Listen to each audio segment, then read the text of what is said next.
सर्वेषु वेदेषु वेदेषु ब्राह्मणस्य विजानतः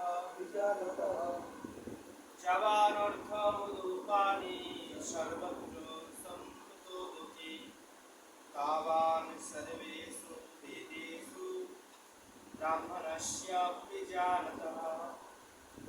তো শ্লোকের অনুবাদ সবাই আমার সাথে বলবেন। পুত্র জলাশয়ে যে সমস্ত প্রয়োজন সাধিত হয় সেগুলি বৃহৎ জলাশয়ে আপনা থেকেই সাধিত হয়। তেমনই ভগবানের উপাসনার মাধ্যমে যিনি পরব্রহ্মের জ্ঞান লাভ করে সবকিছু উদ্দেশ্য উপলব্ধি করেছেন, তার কাছে সমস্ত বেদের উদ্দেশ্য সাধিত হয়েছে।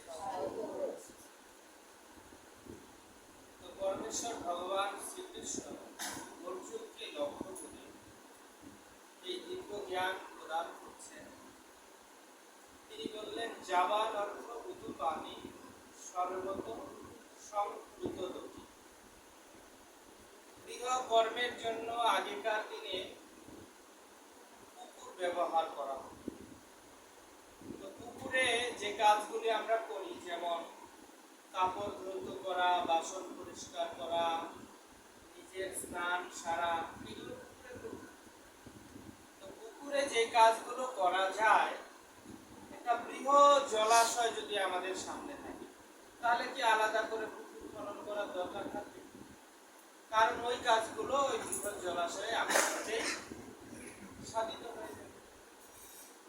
তো কৃষ্ণ ভক্তি যারা অনুশীলন করে, তাদের আলাদা করে যোগ জ্ঞান অথবা কোনো প্রকার কর্ম করার প্রয়োজন থাকে। এই জন্য চৈতন্য চরিতামৃতকার কৃষ্ণদাস কবিরাজ গোস্বামী দৃঢ় কণ্ঠে ঘোষণা করেছেন যে শ্রদ্ধা শব্দে বিশ্বাস করে সুদৃঢ় নিশ্চয়, কৃষ্ণ ভক্তি কইলে সর্বকর্ম কৃত হয়। যার ভগবানের প্রতি শ্রদ্ধা আছে, বুঝতে হবে তার ভগবানের প্রতি বিশ্বাস আছে। আর যার ভগবানের প্রতি বিশ্বাস আছে, তার ভগবানের প্রতি ভক্তি আছে।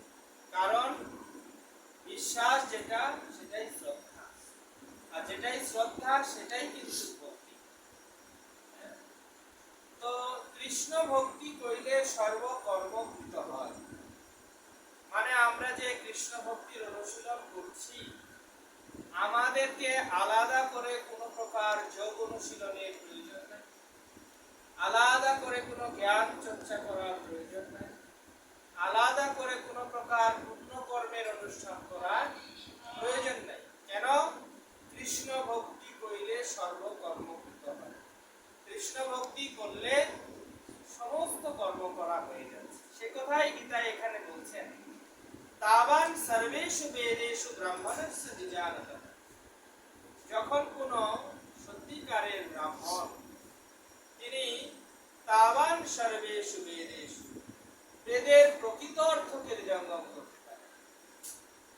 তার মানে বেদের যেহেতু প্রকৃত অর্থ হৃদয়ঙ্গম করবার কথা আসছে, তার মানে কিছু অপ্রকৃত অর্থ আছে বেদের।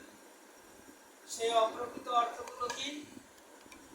ভগবান শ্রীকৃষ্ণ এই অধ্যায়ে 40 নম্বর শ্লোকে গিয়ে বলেছেন, 40-এর আগে বলেছেন যে জামিমাং পুষ্পিতং বাচ প্রবদন্তি বিপশ্চিতঃ বেদবাদরথা পাঠ্য কিঞ্চিদস্তি ইতি বাদিনা।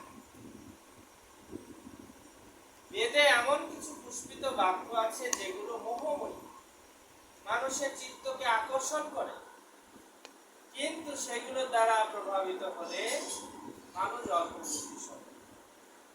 যেমন স্বর্গে গিয়ে এই চাতুর্মাস্য কালে যারা সমরস চাতুর্মাস্য যথাযথ রূপে পালন করবে, তারা স্বর্গে গিয়ে সমরস আস্বাদন করবে।